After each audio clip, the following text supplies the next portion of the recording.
नमस्कार, जागो जनमत में आपका स्वागत। मैं हूं सुरक्षा। नजर डालते हैं आज की प्रमुख सुर्खियों पर। ताउते का इंतजार, अलर्ट मोड पर कोटा। बरसात में गर्मी की गर्मी निकाली। दरा के पास ट्रोला गिरा, चालक बाल बाल बचा।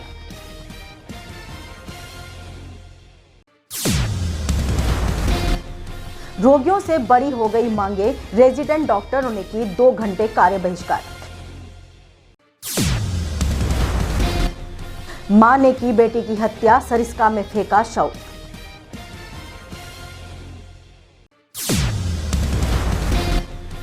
रविवार को पहुंचे थे 2 ऑक्सीजन टैंकर, सांसों की नहीं होगी दिक्कत। अब खबरें विस्तार से। ताउते तूफान की देश में एंट्री हो चुकी है, वहीं कोटा में इसके संभावित आगमन को लेकर प्रशासन अलर्ट है। कलेक्टर उज्जवल राठौड़ ने तैयारियों की समीक्षा की। कलेक्ट्रेट के टैगोर हॉल में प्रमुख विभागों के अधिकारियों के साथ बैठक हुई। अस्पतालों में निर्बाध बिजली आपूर्ति पर विशेष फोकस किया गया। वैसे ताउते हमसे अभी काफी दूर है, फिर भी इसके असर से हमारे यहाँ बारिश हो रही है। चक्रवाती तूफान ताउते मुंबई के नजदीक से निकलकर गुजरात की ओर बढ़ गया। मौसम विभाग के मुताबिक तूफान अपने सबसे उग्र रूप में मुंबई के समानांतर से गुजरा है। राजस्थान में भी प्रशासन एवं राज्य सरकार ने लोगों से घरों में रहने की अपील की है। 2 दिनों से हो रही बारिश ने गर्मी की सारी गर्मी निकाल दी है। मौसम दिन भर सुहाना रहा और हवाएं चलती रही, बादल भी छाए रहे। है कि आप सबको जानकारी है कि कोरोना के इस काल में ये जो तूफान आ रहा है साइक्लोन ताउते, इसके देखते हुए राज्य सरकार के निर्देश से तो ये बैठक रखी गई है।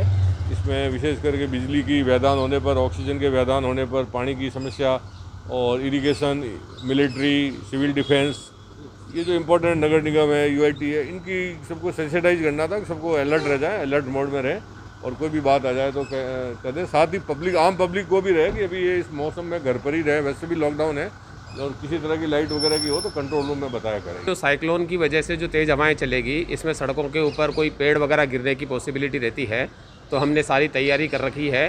क्रेन, जेसीबी मशीन और पेड़ को काटने की आवश्यकता होगी तो वो सब व्यवस्थाएं कर ली है ताकि इमरजेंसी में कोई भी ट्रैफिक हेल्डअप ना हो। कोटा जिले के दरा स्टेशन के मुकुंदरा जंगल इलाके में सुबह बजरी से भरा ट्रेलर 20 फीट गहरी खाई में जा गिरा, जबकि झालावाड़ से आ रहा दूसरा ट्रक भी असंतुलित होकर खाई में लटक गया। ट्रेलर के खाई में गिरने से चालक के दोनों पैर केबिन में फंस गए। सूचना मिलने पर पुलिस मौके पर पहुंची। ग्रामीणों व जेसीबी मशीनों की सहायता से चालक बचाव ऑपरेशन शुरू किया। करीब 5 घंटे की मशक्कत के बाद चालक को सही सलामत बाहर निकाल लिया गया। दूसरी ओर खाई में लटके ट्रक को क्रेन सहारे एक तरफ किया गया।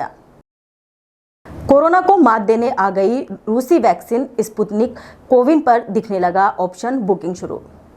राजकीय चिकित्सा महाविद्यालय कोटा के रेजिडेंट डॉक्टर अपनी लंबित मांगों को लेकर काली पट्टी बांधकर विरोध प्रदर्शन कर रहे हैं। प्रतिदिन सरकार से शिक्षा सचिव से मिलने की कोशिश की जा रही है, लेकिन पिछले दिनों में सरकार द्वारा रेजिडेंट डॉक्टरों की मांगों को लेकर अभी कोई कदम नहीं उठाया गया। सरकार रेजिडेंट प्रतिनिधियों से मिलकर बात ही नहीं करना चाहती है। रेजिडेंट एसोसिएशन कोटा के अध्यक्ष डॉक्टर महेश इंदौरिया ने बताया कि सभी मेडिकल कॉलेज रेजिडेंट एसोसिएशन के प्रतिनिधि की वर्चुअल मीटिंग हुई। दुखद बात यह है कि कोरोना के इस दौर में जब डॉक्टरों की जरूरत अस्पतालों में है, वे कार्य बहिष्कार कर रहे हैं। सरकार भी मामले को सुलझाने की जगह लटका रही है। देखो, मांगे तो हमारी सारी जायज़ है और उनमें अगर प्रमुख मांग की बात करें तो 2018 बैच जो है उसका पीजी का एग्जाम या तो टाइम से कराओ या उनको सीधा प्रमोट कर दो। दूसरे हमारे जो रेजिडेंट्स कार्य समय अवधि के बाद भी जो काम कर रहे हैं तो उन्हें एसआरशिप की ज्वाइनिंग तो दे ही दें कम से कम। एक क्वारंटाइन वाला मसला है, हार्ड अलाउंस वाला मसला है, तो इन मुख्य मांगों पे तो कम से कम राज्य सरकार ध्यान दे सही। देखो, चेतावनी तो हम काली पट्टी बांध के पहले से ही दे रहे हैं, लेकिन अभी तक कोई विशेष वहाँ से आश्वासन या फिर ऐसी कोई पॉजिटिव रिस्पॉन्स नहीं मिला है। इसलिए आज 2 घंटे का कार्य बहिष्कार हमें मजबूरन करना पड़ा है। लॉकडाउन के बावजूद देर रात तलवंडी 2 सेक्टर इलाके से राह चलते एक व्यक्ति से मोबाइल छीनकर 3 बदमाश फरार होने लगे, लेकिन लोगों ने पीछा किया और पकड़ लिया। हालांकि लोगों की सतर्कता को देखते हुए तीनों बदमाश खंडहरुमा एक मकान में जाकर छुप गए, लेकिन लोगों ने घेरा बनाकर तीनों को पकड़ लिया और पुलिस के हवाले कर दिया। बदमाशों के पास चाकू से धारदार हथियार भी थे। स्थानीय लोगों ने पुलिस गश्ती बढ़ाने की मांग की है। हमारे पड़ोसी अर्जुन जी, हम चांदनी हॉस्पिटल की तरफ मेडिकल पे दवाई लेने जा रहे थे तो रास्ते में जाते जाते अर्जुन जी भाई साहब ने मेरे को बोला, देवेंद्र जी मेरे मोबाइल पे रिंग नहीं आ रही, जरा रिंग करना। तो मैं इनके मोबाइल पे रिंग करने लगा। उधर से एक मोटरसाइकिल पे 3 लड़के आए, उन्होंने मेरे मोबाइल को झपट्टा मारा, लेकिन मोबाइल नीचे गिर गया। इस वजह से वो तो बच गया, पर ये भाग गए। 10 बजे करीबन एक लड़का जिसका 2 लड़के और थे मोटरसाइकिल बैठकर श्री देवेंद्र आंवला का मोबाइल छीनकर भागने लगे, जिनको वहाँ पर खड़े अन्य लोगों द्वारा पकड़ा और थाने पर लाकर पेश किया है। अभी उनसे प्रार्थना पत्र लिया है, आगे जैसी भी जरूरत होगी कार्रवाई की जाए। कोटा ग्रामीण पुलिस ने कार्रवाई करते हुए ताथेड़ गांव में हुई हत्या के आरोपी धनराज को 24 घंटे के भीतर गिरफ्तार किया। ताथेड़ में आपसी रंजिश को लेकर मारपीट में एक व्यक्ति गंभीर रूप से घायल हो गया था, जिसने उपचार के दौरान दम तोड़ दिया था। ऐसे में केतुन थाना पुलिस ने इस मामले में हत्या का मुकदमा दर्ज किया है। पुलिस आरोपियों की तलाश में जुट गई है, जिस पर पुलिस ने तुरंत कार्रवाई करते हुए आरोपी धनराज को गिरफ्तार कर लिया।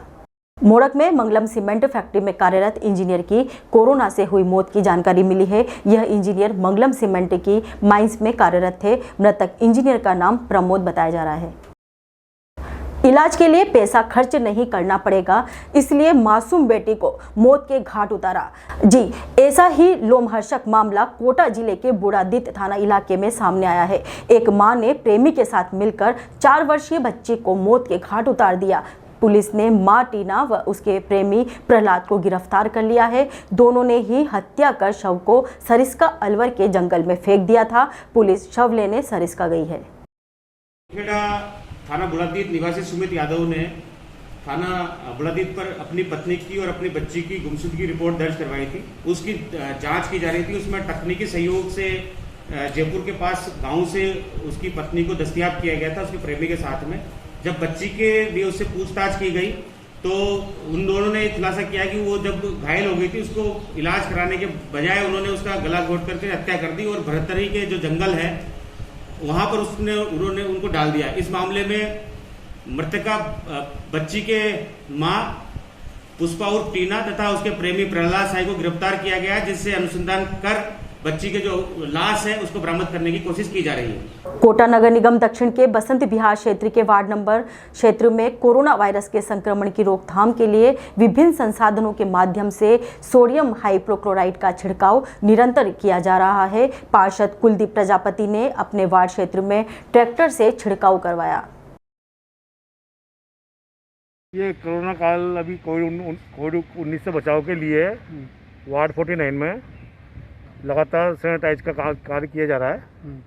इसमें ट्रैक्टर के माध्यम से हर गली हर घर में सोडियम हाइपोक्लोराइड का छिड़काव किया जा रहा है।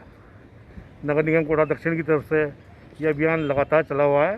कोटा के लिए राहत भरी खबर। कोटा मेडिकल कॉलेज पहुंचे 2 ऑक्सीजन टैंकर। एक टैंकर बड़ा होने से ऑक्सीजन खाली करने के लिए रात भर कड़ी मशक्कत करनी पड़ी। कोटा में 2 बड़े नेताओं ओम बिरला और शांति धारीवाल की वजह से ऑक्सीजन की आपूर्ति निर्बाध रूप से चल रही है।